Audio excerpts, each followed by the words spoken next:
Sindrom Prader-Willi. Bola tengdoshlariga nisbatan aqliy rivojlanishdan orqada bo'lishi, semiz bo'lishi hamda jinsiy a'zolarini razmerlari normadan kichik bo'lishi bilan bo'ladigan irsiy genetik kasallik hisoblanadi. Hammamiz bilamiz, xromosomalarimizni biz ota-onamizdan olamiz.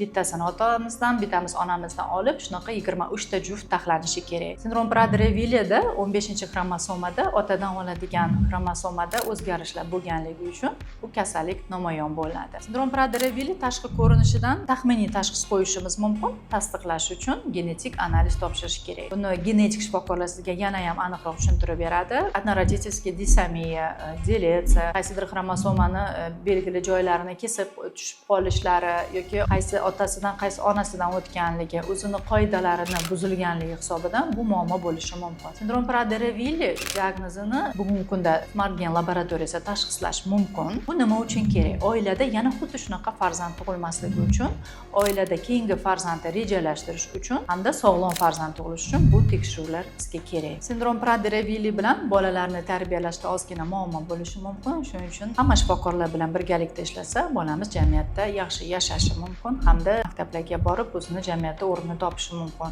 Lekin bu uchun juda ko'p mutaxassislar bilan birga ishlash kerak. Nevrolog, endokrinolog, psixonevrolog shifokorlar, ortoped hamda endokrinolog shifokorlar bilan birga ishlasa, yaxshi natija olsa bo'ladi. Sahifamizni kuzatishni davom eting.